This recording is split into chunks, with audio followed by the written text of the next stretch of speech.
they're actually getting oil and gas, paying in either rupees or rubles.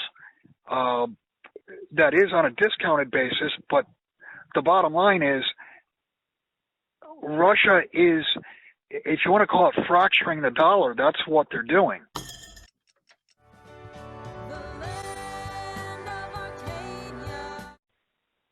Well, hello there, my friends. Chris Marcus here with you for Arcadia Economics. Welcome on in. Hope everybody out there is having a great day as we continue our quest to decipher the action in the gold and silver markets, or perhaps you could look at it, the developments in the dollar and paper currency markets and how that will impact gold and silver going forward, especially because, well, people see a lot of unusual things happening on the planet, just trying to figure out how to keep their money safe or invest, depending on where you're at. And I'll give a disclaimer leading into it. This is not legal licensed financial advice, but fortunate to have Silver Bill Holter on the line, joining me today to break down some of the latest action that's happened. I mean, we have Russia going to a gold-backed ruble, then with a fixed price. Then Reuters says they're not buying gold, but, well, they're buying gold but at a negotiated price. So a lot happening. And Bill, who, by the way, I think is one of my leading candidates to win the Ben Bernanke costume at this year's Silverfest Halloween party. Holter, how are you doing today, sir? Welcome on in. What a great idea, Ben Bernanke for Halloween. I mean, you already got the haircut. I mean, you might be too good looking to pull off a true Bernanke, but I mean, let's let the market decide, and all the reason to get ready for Silverfest 3 right around the corner this Halloween season, somewhere in Mexico, as I'll be searching out after we finish this week's coverage. So with all that said, Bill, I appreciate you joining me here today, and I know you've had a lot of thoughts on what's been happening with Russia and the gold backing, which seems to be more fluid than exact, hey, this is how much we're going to give you. It's changed a lot. So with that said, maybe you could take it from there and let folks know what is going on and what you make out of it. Well, the bottom line with Russia is they are cutting deals all over the world for oil, for gas, for natural resources, and they are demanding payment in either rubles or gold. Matter of fact, today it just came out that there was a statement from Putin and the Saudi prince that they are going to continue the OPEC plus. We know that Russia and China are trading directly in rubles and yuan. We also know that India has gone along with it, and they're actually getting oil and gas, paying in either rupees or rubles. That is on a discounted basis, but the bottom line is Russia is, if you want to call it fracturing the dollar, that's what they're doing, because they're setting up a second monetary system. Well, it does seem to be what is playing out. Interesting that you said fracturing the dollar. I guess that's what many of us have expected for a long time. And I guess we've seen so far the price of gold, let's say, has firmed, yet still right underneath $2,000. What stage do you think that's in? I mean, when, for the people who are wondering, when do we see $2,500 gold or $3,000 gold or a next move? Or how do you think that all plays out? Well, I think when you see $2,100 gold, and when you see, I don't even think it'll take $30 on silver. I think under that, maybe $27, $28, something like that. Then you'll see the paper control completely lost. And they are losing control now. I mean, look at the premiums. Look at the premiums on silver. It's almost, you can't find silver, real silver in your hand for under $30. And I mean, that includes, bars, kilos, what have you. Well, it's certainly actually interesting you mentioned that, because we talked with Andy Schechtman the other day about really that boundary between retail silver and institutional investment grade form silver. And perhaps any comment on that, because I know we see the divergence in those two markets, and while Andy commented on it, I think folks would be interested to hear your opinion of that, where they're going out, they're seeing the high premiums on retail, yet see the COMEX just seem completely divorced from that. And anything you could add on that? Well, COMEX is divorced from it. I mean, you're like I said, you're seeing retail silver over $30, and we know both gold and silver in truly institutional amounts. When I'm talking institutional, I'm talking about a $25 or $50 million trade. It's difficult to source.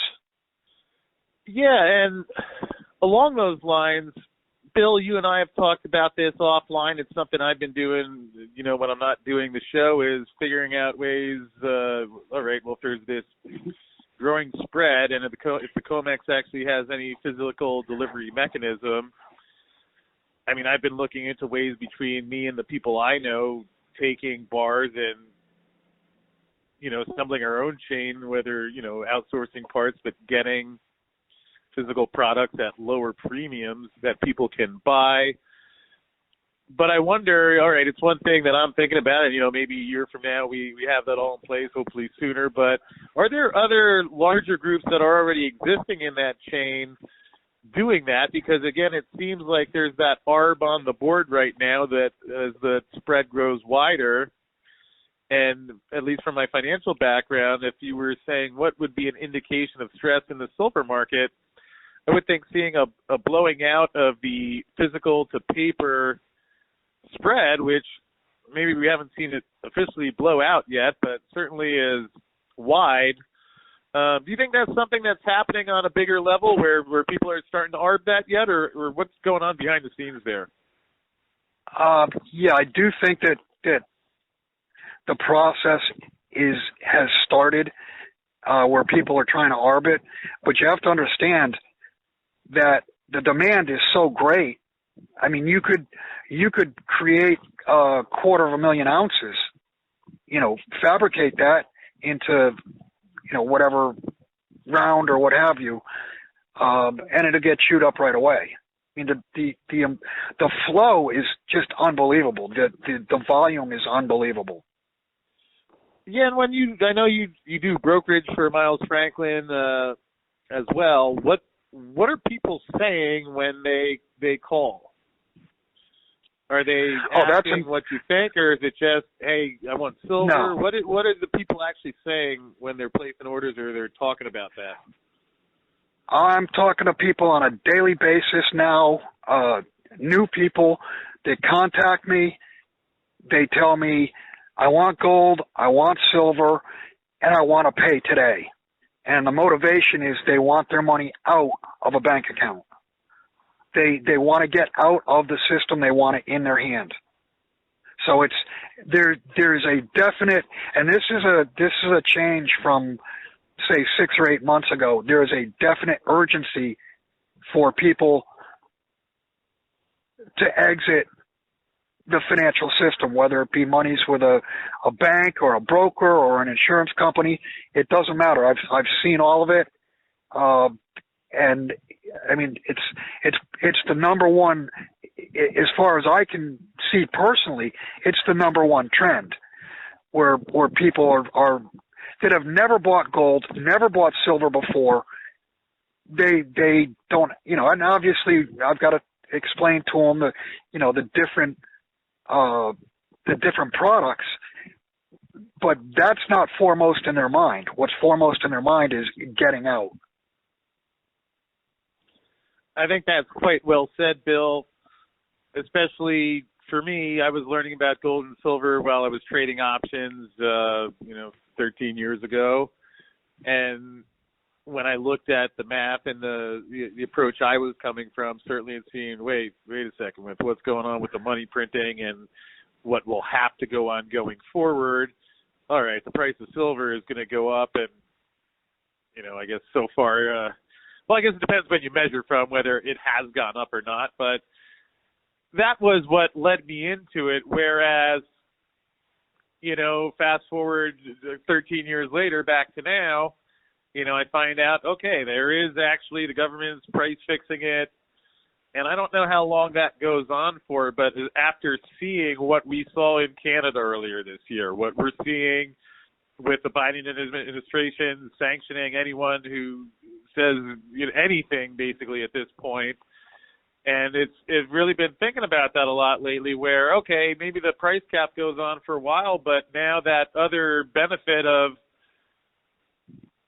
there's a degree to which it's like I'm concerned about it. Well, if you put money in a brokerage account and, there's a trucker strike here, and now all of a sudden that component of, wow, I have something that I can take out of this system that cannot arbitrarily be blocked, in my mind, has taken a bigger focus lately. And, again, you just commented on that, but anything else that you would add there or anything that feels worthwhile based on what you're hearing from people? Well, that's a part of what's lit the fire under people.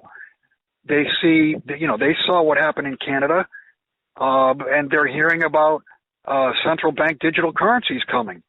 And if you think that with a central bank digital currency you can't be shut off and basically completely shut down and become without capital, that's a big mistake to think that that's not going to happen, because that's what the central bank digital currency is all about. They're talking about ease of use, and we can track, we can track for tax purposes, blah, blah, blah. It's about control. And I think the average person understands if they have gold or they have silver in hand, nobody controls that other than you. And that's, that is certainly one of the pieces to this exodus or mass movement, whatever you want to call it, out of the system. And Chris, I've got people, I asked, do you want to mail a check or do you want a wire? And the more savvy people say, no, I don't want to send a check. That'll take 7 days or 10 days to clear. I want it out, and I want it out now. And understandably so, because it's interesting where, especially if you do have physical as opposed to SLV or some JP Morgan product, another way of looking at it is that if you have your silver out of the system, you're not as really perhaps as much tied to that COMEX price, because right now, if you bought Silver Eagles for $25 a year or two ago, they're, close to around $40. And I know some people get frustrated because when they try and sell things back, it's harder to get a bid. Now, that's another one of the projects that I'm working on, although when I talked with Andy the other day, I think they were paying $9 over spot for Eagles. And yes. Yep. So, if you're actually trading physical silver, the price has risen. But physical silver on a retail level is above $30, and I get it, and certainly I'm a part of it. Everyone's looking at the COMEX price, and we get frustrated. Yet it's interesting when you think about it. If you do have your physical, and Bill, I'm assuming, if people really have physical and they really want to sell it, if they contacted you, you would probably be able to help them find a bid. Is that correct? Oh, yeah, absolutely. And also understand, if you got SLV or what have you, it's a piece of paper in an account. And even assuming that the system stayed up, you can't actually use it. Whereas real silver, you can use. And especially in a system down scenario, and you're talking to a farmer or just somebody who can fix your air conditioner or fix your heater or fix your car. You can give them physical silver. But in a system down scenario, what are you going to do? Promise them X amount of shares of SLV? You don't get the wife SLV shares for Christmas, as the old saying goes. Exactly. I mean, it's interesting though, because I've been thinking lately how, it's been, over 10 years that I've been in silver, and I was actually looking at some of the multiples since 2008, 2009 on the stock market, and certainly anyone who's been in stocks as opposed to silver over the past decade, it's gone a lot better. Easy to say in hindsight, although what stood out to me when I was first getting into silver, which was what led me to find that, was I just watched the housing bubble collapse, which seemingly everybody except for a few people like you and Peter Schiff and the others who were talking about gold and silver were blindsided by. So, sure, I get it. On one hand, they've been right over the past 10 years, but I think we've seen now that in the stock market, we're left in an environment where any time the central bank or Ross and his buddies want to pull out the rug from underneath that, and they don't tell people when that's going to happen. So it's almost felt to me like, again, once the Fed starts the printing presses again, I assume stocks will go up a lot, but it's like it kind of requires you being invested in a Bernie Madoff type scheme to some degree. And I know that's an overgeneralization, but again, and not to say somebody should go overboard in silver, perhaps like I've done to a too extreme degree at times, yet especially now where we see governments running out of money, increasingly aggressive. And again, that's a factor that everyone really needs to balance for themselves. And I wish I could give a more specific answer, but I think you get what I'm saying, where at least these are good questions to be asking before anyone is making a decision for whatever is right for them. And does that make sense? And any thoughts on that? Well, it's a different world now, Chris. When I say different world, since 2008, the world has been on financial life support from the central banks. And where the central banks, where they are now compared to 2008, they're basically insolvent now. I mean, if you look at this rate rise, that has turned the European Central Bank, the Bank of Japan, and the Fed, basically it's turned them into insolvents. They're upside down. They have negative equity. And all you have to do is just start looking at what their holdings are and put the current interest rates against them versus where they bought them.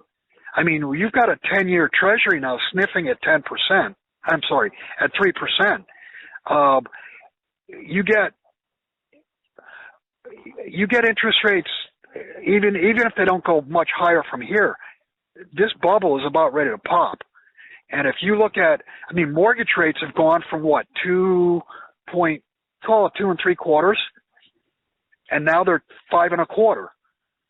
Now, there's not a stock ticker that tells you what houses are worth, but all you got to do is take a $500,000 loan that 6 months ago or a year ago would have cost, you put 20% down and your payment would have been about $2,000.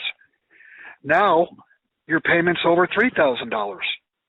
So what that's done is it's taken the demand and it's lessened the demand because fewer and fewer qualify to buy that same $500,000 house or $1 million house. So even though you don't see it, you're just starting to see the signs now with the volumes in the real estate market dropping. But price always follows volume. We've seen this in the past. And this goes back to every time the Fed has tried to raise rates in the past, they've broken something. Something always breaks. And this time, will it be the real estate market? Will it be the stock market? It'll probably be all markets altogether. Alrighty. Well, I got a follow-up question or two on that because we're recording here on the afternoon of Tuesday, April 19th. I just flip over to CNBC, and interesting combo headlines here. Dow gains 400 points. NASDAQ jumps nearly 2%. Meanwhile, bond market, U.S. 10-year up another 5 basis points to 2.91%. Now, at least what I learned at Wharton, if interest rates go up, financial assets go down for the customers, higher borrowing costs for the companies. Yet so far, we're seeing a spike in interest rates, yet the stock market seems impervious to that. Any thoughts on that one? It's impervious until it's not. And when it's not, you'll see a panic. I think at this point, it's pretty much carved in stone that the markets will panic. Markets will panic because interest rates are going up. Markets will panic because earnings are going to collapse. And just look at the real economy. I went out to just an example. I went out to get an electric Polaris today for my ranch, and I wanted electric because I've got solar. And if you can't get gas, obviously I still have some power.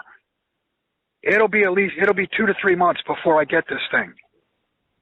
And a year ago or 2 years ago or 5 years ago, you could just go anywhere to buy anything, and it was, you'd go home with it the same day.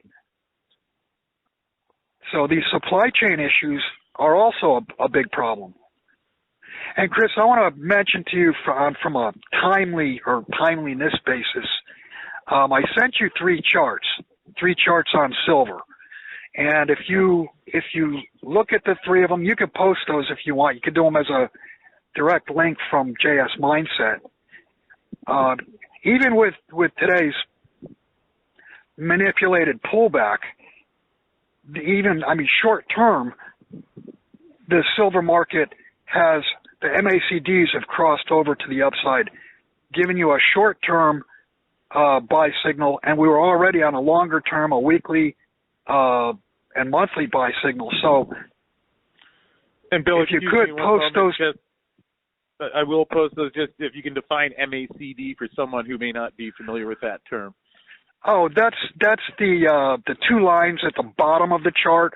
That's moving average, convergence, divergence. Right.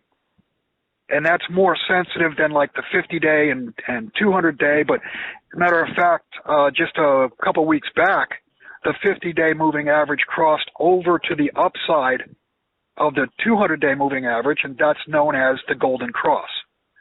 If it was the other way around, it's known as the death cross. Right. And is it correct that generally a lot of the folks that are trading the futures contract in silver, once silver goes above those levels, is giving them a buy signal? Is that right? Generally your understanding? It attracts buying. And also understand that those who are manipulating the markets, they see that also. So today's, 50-cent drop or whatever, we just crossed over a couple, 3 days ago. And my guess is this is an effort to try to negate that. But I think you'd have to get $1 or $2 more to the downside in order to prevent that cross. And I don't see that happening. Well, although for what it's worth, on Tuesday they got a little chunk of that down lower, and we'll see how that plays out. Although, Bill, one other thing, back to what you were saying about mortgages and the stock market, as we learned in 2008 during the housing bubble crash, that mortgage and housing, that's a pretty big chunk of what we know as the U.S. economy, and the most dangerous thing to the housing market is higher interest rates. So seems like a big shoe to drop there that at some point they're going to have to reverse course and print money too. But what do you see happening in the housing market?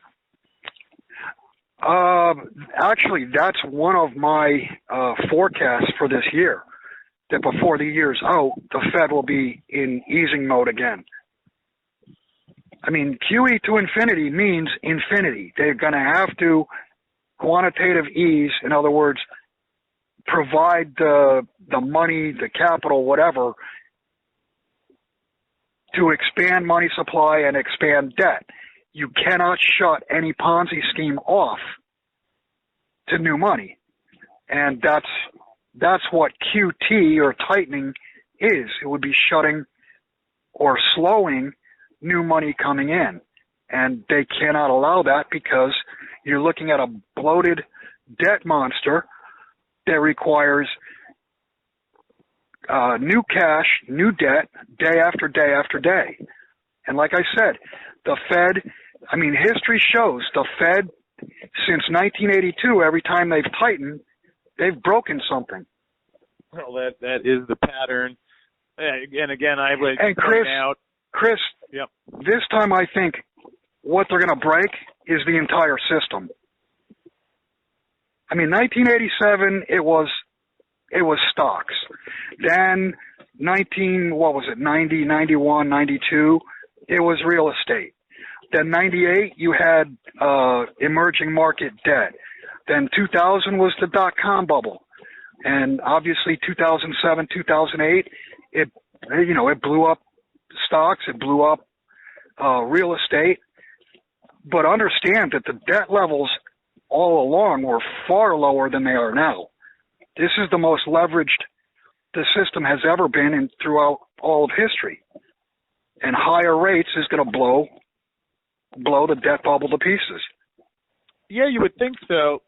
And even despite the Fed's talk about tightening and higher interest rates, I'm looking at the balance sheet here. No reduction Still going up so far. It was at, 900 billion pre-Lehman in 2008. It's over 9 trillion now, so a 10-bagger there. I guess we will see how that one plays out. Although but they didn't get the bang for their buck. They didn't get their bang for the buck because if you look where the Dow and S&P and everything was in 2007, 2008, when the Fed had a $900 billion balance sheet, now it's $9 trillion, so it's a 10-bagger in Fed balance sheet, but it's not a 10-bagger in any asset. In other words, adding more debt, they're not getting dollar for dollar in asset valuation increase. Yeah, it doesn't seem like it, and I've been wondering if we're going to see if they're really going to hike rates. It seems like maybe they'll hike.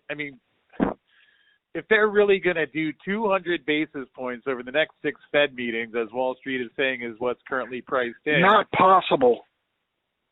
Although, it's not possible. Well, here's a quick follow-on question there. I'm wondering right now the 10-year rate in the market has already gone up and the stocks are still rallying, it feels like almost every day. Is that the exchange stabilization fund pumping in cash there? Or it seems like there's some source of money coming in that would be contrary to actual investor supply and demand. It feels like something doesn't add up to me. What do you think? Well, just look at the flows. Look at the flows. There's been more flows from hedge funds. There's been more even retail flows are turning now. So to answer your question, yeah, it without a doubt it has to be the exchange stabilization fund / plunge protection team, whatever you want to call it, working group or president's working group on financial markets. Well, that was my guess too. And Bill, before we wrap up, am I correct that Ross the boss, Benham of the CFTC, he has not called you yet to unveil his plans of what they are planning next or when that money is going to come in and go out? And so far is just the banks and not any of us silver bugs. Is that right? No, he doesn't include me in yet. Well, that does seem to be the way it goes, but who knows? Maybe he'll show up at Silverfest 3. And Bill, in all fairness, if anyone could give you a run for your money on that Ben Bernanke costume, Ross has the haircut too. So I guess a lot to think about as we wait for the Halloween season. Certainly a lot to think about in the markets, and we'll wrap up for today. But Bill, could you let folks know if they have any questions? What is a good way to reach you, or where do they find information online? You can go to the contacts on JS Mineset.com, Mineset.com, or you can contact me directly via email at bholter@hotmail.com.